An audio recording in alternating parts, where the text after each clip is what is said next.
in the end, anything for a work of art.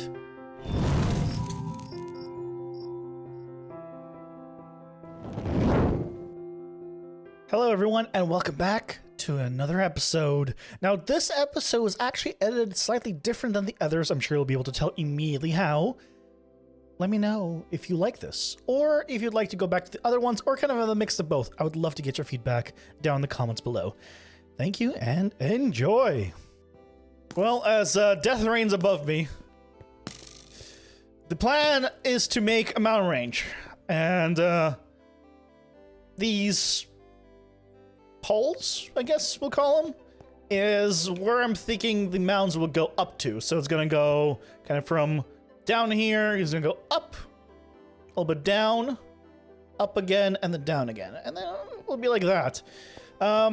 As to how big they are in terms of thickness, I don't know if I'm gonna make them more cliffy or more mountainy. Most likely more cliffy, the mountain, just at least on this side, because we don't have that much room. I could go out further here. And in fact, I might like push that a little bit further back, but I don't know. We'll see. We'll see. For now, with this done, I think we need to start chopping down a lot of trees. A lot of trees.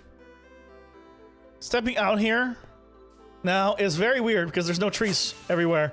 Ah, let me fly! Yay! This is cleared enough where now I can start putting in kind of the lines of blocks going off of that.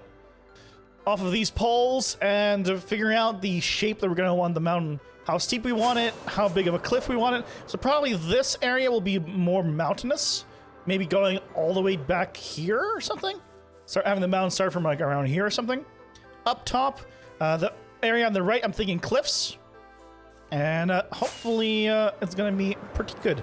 So now that we have these columns, the plan is that we're going to go pick a spot and then start building up. Just finding the right spot is ideal, but honestly, yeah, around here is probably good enough. Pick a spot. We're going to just start building up. I'm doing this all out of stone because honestly, the material doesn't matter. It's all going to get, well, not fully replaced, but once all the meshing, I guess I would call it, is in, I'm just going to go in and clean it up and put andesite, whatever materials I need as I kind of go along. So I'm not really worried about doing it all under one thing. And just like this, we're just going to go up and continue on until we reach the topmost points of the poles we left behind. Mostly because that's kind of, you know, the idea of the shape. We need to get up there. Now, of course, you don't need to make the poles to begin with if you're doing this yourself. I just like to do it because that way I can kind of eyeball roughly the idea behind the mountain, the shape that I'm going to be planning. Now, this is my first mountain. Doesn't mean it's going to be the right way to do it. It's just the way I'm doing it, and I guess you guys will be the judge whether or not you kind of like this. Now, when it came to the horizontal ones, basically what I decided to do is, well, I wanted to connect the peaks, but as you see here, when I kind of removed a little bit and redid it, basically I was trying to break up the flat areas and give it more shape. So I would go from kind of the middle, and like right now, I'm kind of, you know, just in the middle of the shape, and I'm going to what looks like a good break point, which is kind of in the middle of the next shape. And again, breaking it up this way, it's going to be nice and convenient when we fill it in. I will admit, going up is kind of the way to go. And one thing I did notice as I was doing this is if I went straight up, like I didn't go left or right effectively, it didn't look as good later on. So when you're doing these and you're connecting things up, try to go left and right, go forward, back, not just up in a straight line, you know, along an axis. You want to try to keep things natural as it is kind of an organic shape. Makes sense, right? And just when you think there's enough, you don't need any more, do it again. Break it up more. Look at this. This is how much I actually broke it up. It's kind of crazy how much I ended up breaking it up, because when I look at the big gaps in between them, it was very overwhelming, honestly. So I started to break it up a lot. But eventually we can come in together and get into actually doing the blocks, the andesite and the stone. That's kind of how I like to do it. Anytime I'm doing kind of terraforming that involves stone, I take stones, I take andesite, and I just put in my scroll wheel. I just start placing them randomly. It's kind of the way to do it. I don't know. I kind of like it. Now, there are mods and tools. You could use a scroll wheel. You can do many ways of kind of selecting a random block. Personally, I mean, it's just nice to be able to do it kind of manually. And as you can see, it's not the fastest process, but little by little, you know, build this up, and it's honestly so relaxing. I love terraforming, and whenever you need to, just place a little block here, get some footing onto there. Don't be afraid to kind of shape things as you want. The idea is you don't want big flat areas, so if you can make a more interesting shape right next to another shape, do it. Don't have like a big wall next to another big wall that is just the exact same height. Break it up. And as you do it, you're going to start seeing the terrain kind of change and form. So it goes from having just a regular mesh to all of a sudden having some shape and some mass behind it, if you will. And as you can see here, it's kind of crazy. Even just the starting point, seeing the stone there is just, it really shows you how that mesh, which seemed like nothing, is now starting to become a mountain. Now, I decided to do the detail area kind of first, sort of because I wanted to get one part of the mountain kind of looking nicer. So what I started doing is, well, anything that seems like it should be relatively flat, you know, I'm just going to go ahead and remove the stone / andesite that I have there and replace it with dirt. And for now, it's all going to be dirt. Well, in this case, grass, because it's obviously going to go over. But eventually, this will be different materials like concrete powders, wools, and things of that nature. And then I had the brilliant idea of deciding to actually maybe make a gradient to this thing. And I like concrete powder, like gray concrete powder. Like gray, most things work well. So because it's such a light color, I was like, what if I put it near the tops? Now I'm planning to have snow on top of these mountains, but only at the very top. But I was like, you know what? What if I start putting in a little bit of light gray concrete powder near the top, and maybe darker shades, like maybe like some cobblestone near the bottom.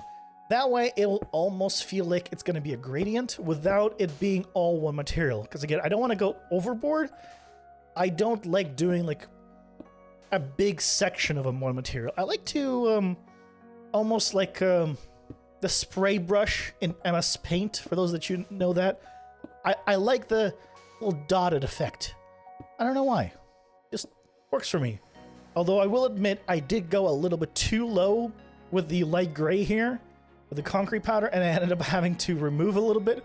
I probably should have done the top third. I think I went down to like half of the way down, and I'm taking away a little bit down of it a little bit later on. With the light gray being on top with the concrete powder, cobblestone's kind of the dark version and the high contrast version of stone and andesite. I love cobblestone.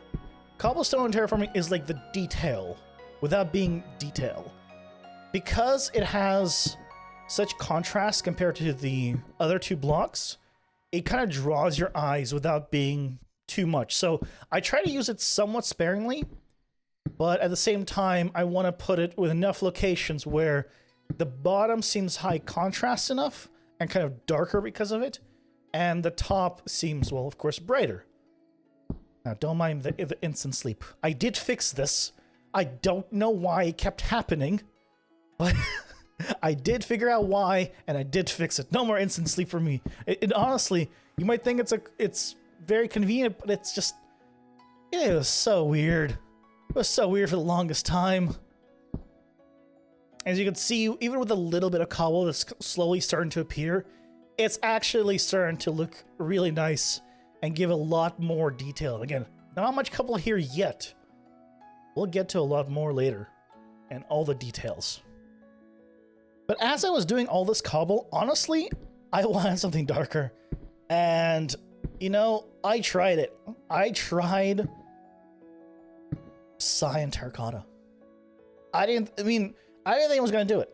Now, terracotta is a weird one. You might be wondering why cyan? Well, because it's the grayest block.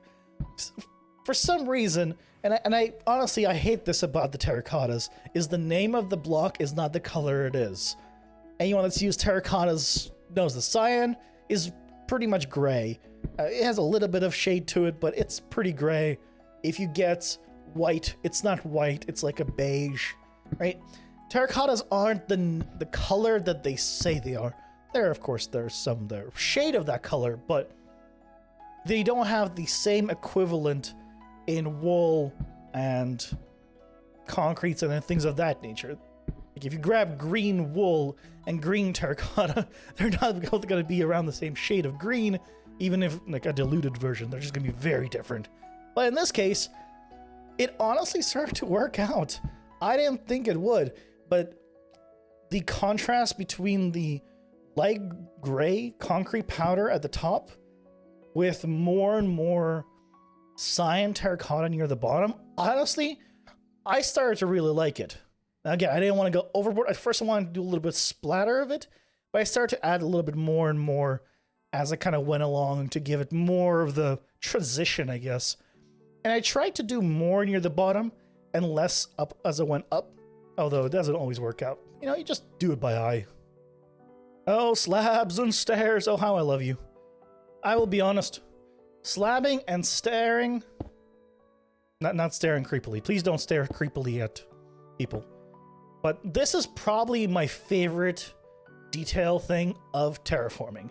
I don't know why. It is definitely the most time consuming, but putting in slabs and stairs into a terraform is really when the detail comes out, and I just love it so much because the improvement is so major, at least in my eyes. With me being relatively happy with that section, with the detail area, I started doing more of the wall. So again, stone and andesite, and honestly, this is the part that actually scared me a lot. Because as you can see here, this is a cliff. So it's not all very mountainy. I have very large cliff areas next to mountain areas. So what I ended up doing is freaking out for the longest time, I'll be honest, because I thought it was going to look bad. But in the end, I actually really like the fact that there is the mountain and the cliff. It has a nice contrast between the two. Could the gradient between them have been a little bit better? Sure, maybe we'll go back and change it, but I don't know. What do you guys think? Does it look good? Also, as you can see, the gradient, you can start really seeing it here between the bottom and the top. And I think it needs a little bit more work, but I'm happy with the progress so far. Let me tell you, these cliff areas, oh my god. Oh, these cliff areas. I kind of wish that I didn't have them. They look great. I'm really like kind of the way they're turning out, but navigating them up and down is it's not the easiest. But you know what? I think it's for a good cause. In the end, anything for a work of art, right? I think that's the saying. Anything for a work of art, totally. This area here is actually very much cliff. And as I did this, I started to feel better and better about the whole cliff. I know I said I liked the top, but once I got this in, I honestly started to like the cliff sections so much more than the regular sections. And it's at this point you can really see the difference between the kind of the mountainous smooth area going left and in front of having more of the sheer cliff. There's some like almost cave-like areas. Some of it, it's a little bit weird, I will admit. Some parts of it look nice, some parts of it look weird. But honestly, I think that's a good thing. I don't want the entire mountain to have like all perfect. I want some parts to like be a little bit off so other parts that are better just stand out as better. Because if everything is kind of equally good or equally bad, nothing will stand out, and I think that's not great. Here it is. The current work in... Shh. Stop it. The current work in progress mountain.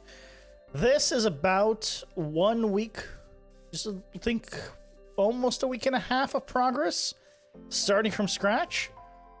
I will be honest, it has been a lot of fun working on this, and I'll continue to do so. There's some plans of potentially having stuff in the front and the back, but I don't know. What do you guys think? Does it look like a mountain?